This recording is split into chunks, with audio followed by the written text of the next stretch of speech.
aula de hoje, eu vou fazer um resumão de matemática sobre função do primeiro grau, equação do segundo grau, seno, cosseno e tangente. Vamos começar falando da função do primeiro grau.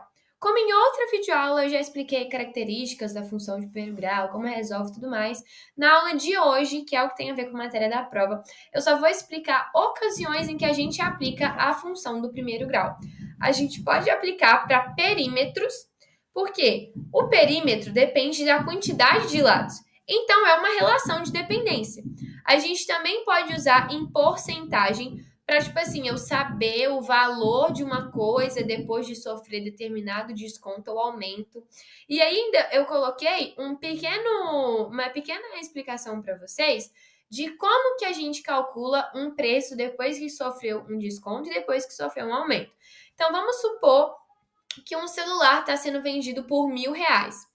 E eu quero descobrir quanto que ficou o valor desse celular depois que ele sofreu um desconto de 10%. Eu tenho que pegar literalmente 1, e subtrair pelo desconto em decimal. 10% em decimal é 0,1. Então, 1 menos 0,1 fica 0,9.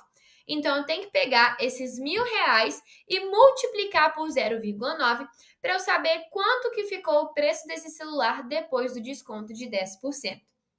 Agora, vamos supor que o celular sofreu um aumento de 20%. Eu tenho que pegar 1 e somar pelo aumento em decimal. 20% em decimal é 0,2. 1 mais 0,2 fica 1,2. Então, eu tenho que pegar esses 1.000 que estava o celular e multiplicar por 1,2 para eu saber quanto que ficou esse celular depois que ele sofreu um aumento de 20%. Outra aplicação da função de primeiro grau é na função horária, que a gente já estudou em física, que é para saber a minha posição final, a minha distância final, com base no tempo que eu gastei para percorrer essa distância. Também posso aplicar a função de primeiro grau em custo, receita e lucro. Custo é tudo que eu gasto. Receita é tudo que eu recebo, que a gente chama também de valor bruto. Só que nem tudo que eu recebo é o meu lucro, porque ainda tem a parte que eu gastei.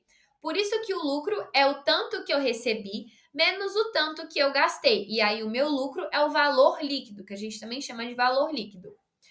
Porque vamos supor, eu vendi 45 brigadeiros e o custo de cada brigadeiro é R$1.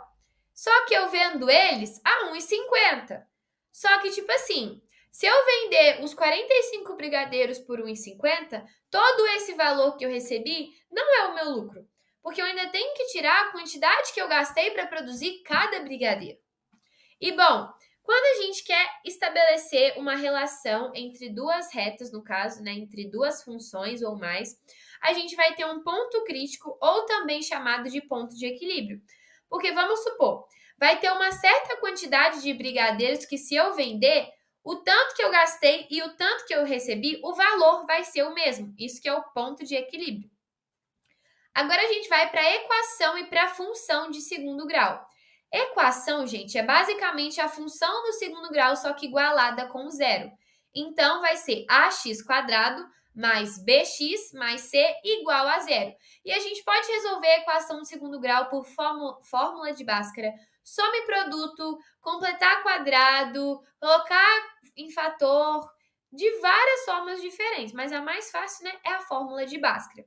E antes da gente realmente resolver o valor do x, a gente precisa saber o valor do delta, que ele é uma parte da fórmula de Bhaskara.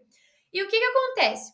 Se o valor do meu delta for igual a zero, isso significa que o x, que a minha equação só vai ter uma raiz.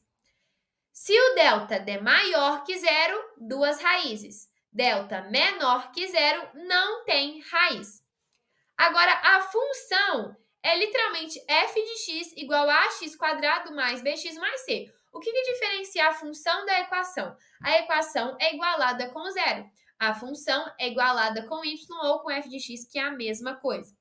E no gráfico, a função de segundo grau é representada por uma parábola. Enquanto na de primeiro grau era por uma reta, na equação de segundo grau é por uma parábola. E quando essa parábola toca no eixo x, o eixo das abscissas, quer dizer o valor dos zeros da função ou das raízes da função, que são aqueles valores que fazem o y ser igual a zero. E se ela toca no eixo y, que é o eixo das ordenadas, isso é o valor de c. Quem que é o c? Gente, o c é o único termo que é independente na equação e na função, que é aquele que não tem nenhum x do lado dele. Agora vamos para seno, cosseno e tangente. Antes da gente falar de seno, cosseno e tangente, a gente precisa relembrar algumas propriedades do triângulo retângulo. Bom, no triângulo retângulo, a gente tem um ângulo reto, que é o ângulo de 90 graus, e outros dois ângulos. Esses outros dois ângulos são complementares, ou seja, a soma deles dá 90 graus. Por quê? Um triângulo inteiro, a soma de todos os ângulos do triângulo tem que dar 180. E se um já é 90, sobra 90. Então, a soma dos outros dois tem que dar 90. Outra coisa também é que se eu tenho dois triângulos onde os ângulos desses triângulos são iguais, mas o valor do lado desses triângulos é diferente, eu posso dizer que esses triângulos são semelhantes, igual a gente já estudou das relações de semelhança. E seno é o cateto oposto dividido pela hipotenusa e o cosseno, o cateto adjacente dividido pela hipotenusa. Como que eu diferencio o cateto oposto, a hipotenusa e o cateto adjacente? A hipotenusa é sempre aquele lado que está oposto ao ângulo de 90 graus, que vai estar de frente para o ângulo de 90 graus. E o cateto oposto é porque depois, sem ser o ângulo de 90 graus, eu sobra outros dois ângulos. Então, vamos lá, o exercício me deu de um dos ângulos lá, sem ser o de 90 graus. Aí eu vou olhar o lado que está oposto a esse ângulo. Ele vai ser o cateto oposto. E o que não está oposto, o que não está de frente, é o cateto adjacente. E a gente tem duas relações entre seno e cosseno que são muito importantes. A primeira delas é que o seno de um ângulo é igual ao cosseno de seu complementar. Explicando com o exemplo que eu dei, o seno de 30 graus é igual ao cosseno de 60 graus. Por quê? 60 mais 30 não dá 90? E ângulos complementares, a soma de um dá 90 graus. Então, se 60 mais 30 dá 90, o seno de 30 graus é igual ao cosseno de 60 graus. Ou então, o seno de 60 graus igual ao cosseno de 30 graus. Tanto faz. E a gente pode perceber isso numa tabelinha que eu vou ensinar para vocês, para a gente saber seno, cosseno e tangente de ângulo notável. Outra relação trigonométrica que a gente tem é aqui, o seno ao quadrado de um ângulo mais o cosseno desse mesmo ângulo ao quadrado é igual a 1. Igual tá aí, como vocês podem ver na formulazinha. Gente, não eleva o ângulo ao quadrado. É só o seno desse ângulo que é elevado ao quadrado. E o cosseno desse ângulo é elevado ao quadrado.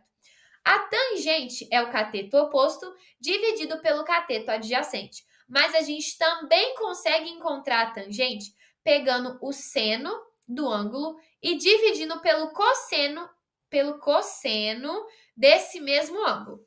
Agora, dentro dos triângulos retângulos, a gente tem três ângulos notáveis, que é 30, 45 e 60 graus. E esses são obrigatórios você saber o seno, o cosseno e a tangente, porque os exercícios não vão te dar. Os exercícios só vão te dar quando for ângulos não notáveis, que você não é obrigado a saber. Mas os ângulos notáveis, vocês são obrigados a saber sim. Ah, Marine, como que eu sei? Vou ensinar para vocês uma tabelinha aqui. A primeira coisa que eu falar é relacionada ao seno, depois o cosseno e depois a tangente. 1, 2, 3, 1, 2, 3, 3, 2, 1, 3, 2, 1. Tudo sobre 2, e a raiz, e a raiz, e a tangente, raiz de 3 sobre 3. Depois vem raiz de 3, raiz de 3. Gente, aqui eu classifiquei o seno, o cosseno e a tangente na sequência de 30, 45 e 60.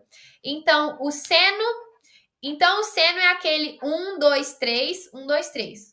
que seria? O seno de 30 graus é raiz de 1 sobre 2, que é a mesma coisa que 1 sobre 2, porque raiz de 1 é 1. O seno de 45 é raiz de 2 sobre 2. E o seno de 30 é raiz de 3 sobre 2.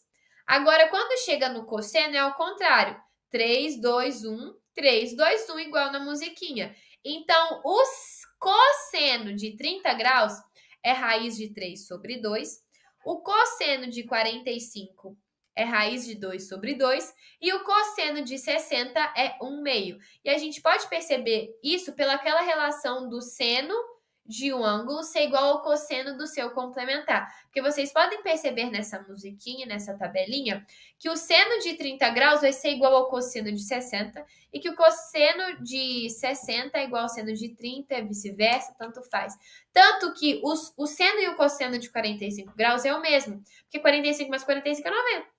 E agora, chegando na tangente, a tangente de 30 é raiz de 3 sobre 3, de 45 é 1 e de 60 é raiz de 3.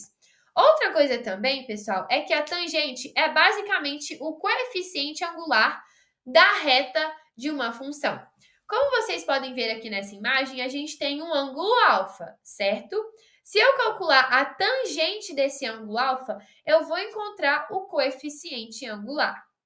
Eu vou encontrar o valor desse ângulozinho alfa. E a gente calcula a tangente para medir distâncias inacessíveis, declividade e inclinação. E essa foi a nossa videoaula de hoje. Eu espero que vocês tenham gostado. Qualquer dúvida é só deixar aí nos comentários que eu respondo.